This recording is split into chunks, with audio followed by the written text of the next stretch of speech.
right now, there's a statistically high chance that you are, like, actively sabotaging a major career milestone, one that you won't even encounter for another 5 years. Yeah, and the crazy part is, you probably think you're just being responsible. Exactly. You think you were planning ahead.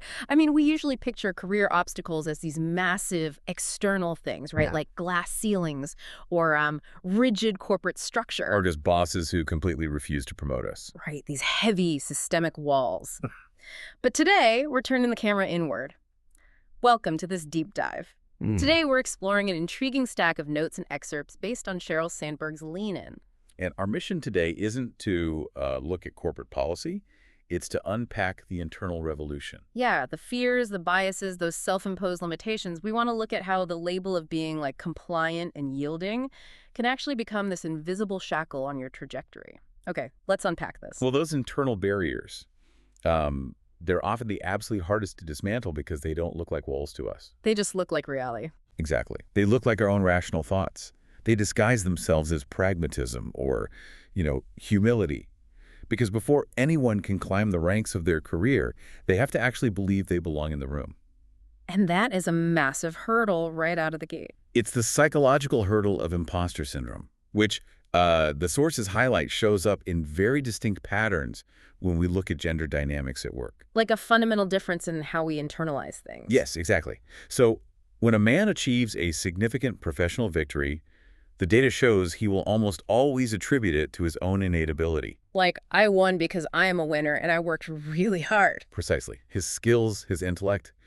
But when a woman achieves that exact same level of objective success, she is far more likely to attribute it to external factors. Ah, like she got lucky. Right. The timing was just right. Or she had an incredible team helping her. She deflects the credit outward. And I imagine, like, the pattern completely inverse when things go wrong. It does.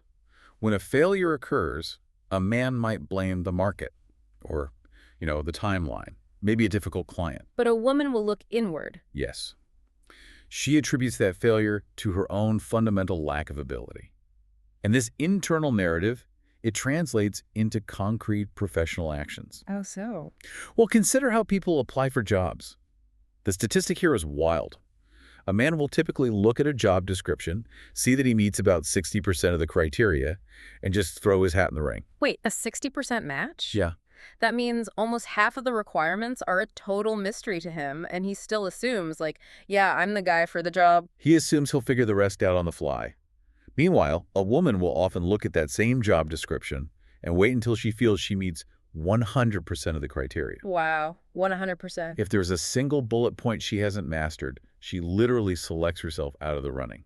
That perfectly captures that fraud's mask analogy from the source notes. Oh yeah, that's a powerful one. It really is. It's this feeling of being at a grand formal ball. You're wearing this heavy, uncomfortable mask, and you're just terrified. Standing in the corner. Right, standing in the corner, waiting for someone to tap you on the shoulder and say, "Excuse me, you don't belong here. We figured you out." When in reality, everyone is wearing a mask. Exactly. No one has it 100% figured out.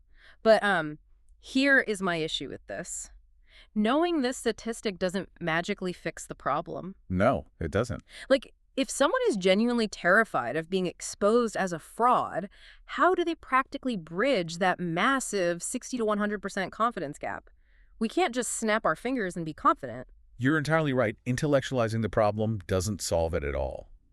The actionable solution here is actually highly physical. Physical. Yeah, you have to change your physical reality to trick your psychological reality. It's the fake it till you make it concept, but like grounded in actual biology. Okay, I'm listening. So, before entering a high-stakes situation, you utilize a 2-minute high-energy posture. You physically expand your body to boost dominance hormones. Wait, like standing like Superman in a bathroom stall. Pretty much. That feels a bit like a cheap gimmick, honestly. Can taking up more space really overwrite decades of social conditioning? Well, no, it doesn't overwrite the conditioning instantly, but it fundamentally alters your neurochemistry right in that moment. Oh, I see. When you physically expand your body, you signal to your brain that you are in a position of power. You're hacking your own biology. Okay, I can see how changing the physical chemistry helps beforehand. But what happens when you actually walk into the boardroom? The physical intervention has to continue.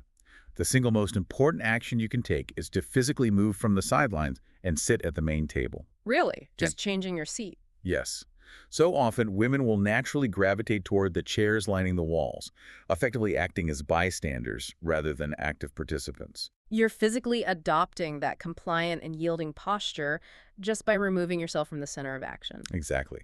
By simply changing your coordinates and sitting at the main table, your identity shifts. And once you are at that table, you have to keep your hand raised. Meaning, don't let one interruption silence you. Correct. Yeah. It's incredibly common to pitch an idea, get talked over, and then just physically and mentally withdraw. Keeping your hand raised ensures you aren't ignored. Okay, so I've done the expanded posture. I've marched into the room, sitting at the main table, my hand is raised. You are in the game. Right, but that brings up a huge logistical question. Once I'm at the table, what am I actually aiming for?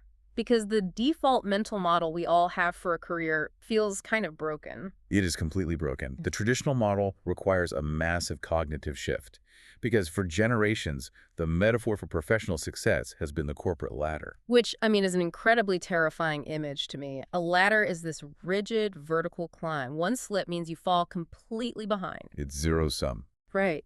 But the sources talk about completely reimagining this climb. Yes, the necessary shift is to replace the ladder with the jungle gym. A jungle gym. I love that.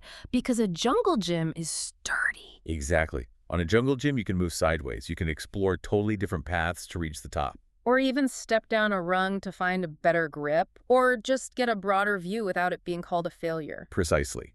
It allows for nonlinear flexibility. But let's be honest, navigating a jungle gym is inherently more chaotic than a straight ladder. It can be, yeah. If I'm just climbing sideways and diagonally, how do I avoid just swinging in circles for a decade? Well, the text details a specific strategy for this, dual navigation.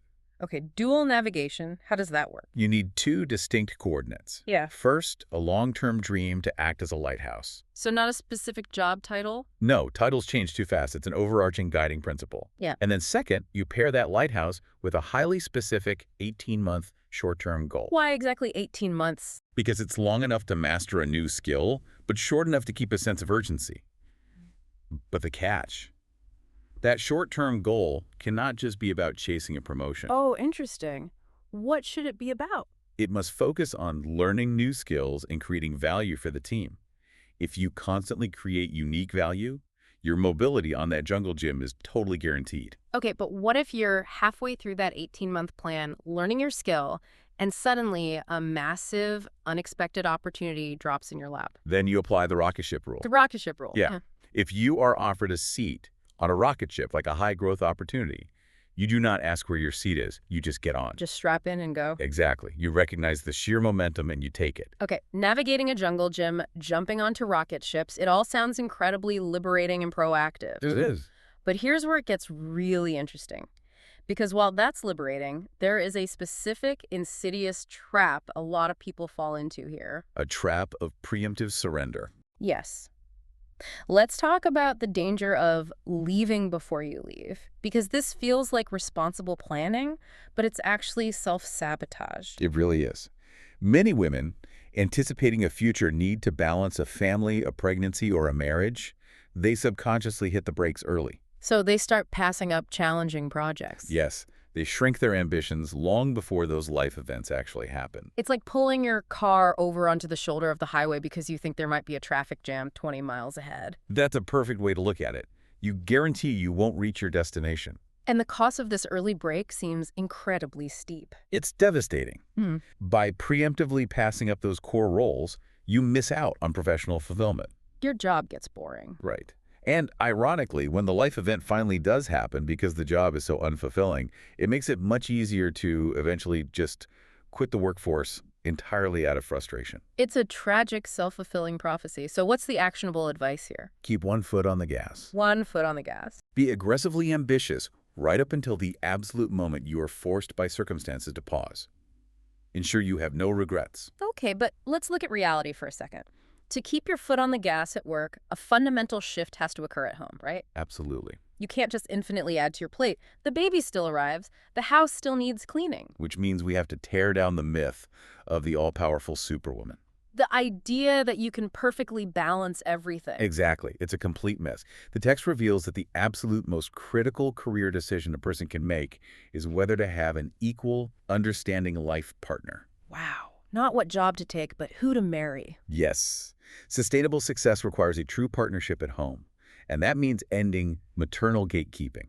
Maternal gatekeeping. That's the habit of tightly controlling household duties, right? Yes, the impulse to micromanage how a partner helps because it isn't being done your way. You have to let go of that and let your partner equally share childcare. Done is better than perfect. That principle fits perfectly here. It's like the unfinished garden analogy from the notes. Oh, right, the garden. Yeah. Perfection is exhaustingly trying to make every single leaf identical. But completion is just planting the seed and letting it grow. It might be messy, but it's growing. Exactly. A messy, finished day is still a success. You don't have to be perfect to be complete.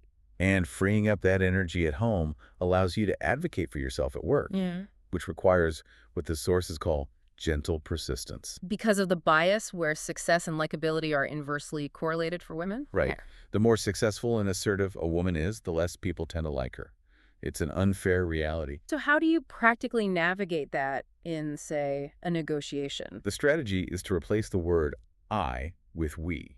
You tie your personal request to the collective interest and use objective standards. So instead of I demand a raise, it's based on our collective goals, this is the right path for us. Exactly. Gentle persistence. Well, we have covered so much ground today. Taking the mask off, climbing the jungle gym, keeping a foot on the gas, and ditching that superwoman myth. It's a complete shift in how we approach our own potential. The sources leave us with two really powerful grounding quotes. What are they? The first is, the most common way people give up their power is by thinking they don't have any. Wow, that is chilling. And the second, It's the ultimate question. What would you do if you weren't afraid? what would you do if you weren't afraid? I love that. And that is a perfect final thought for you to mull over today. Look at your current trajectory. Are you unknowingly leaving before you leave in some area of your life? Hitting the brakes for a future hurdle that hasn't even arrived yet. Exactly. What would happen tomorrow if you put your foot back on the gas? Until next time, keep digging deep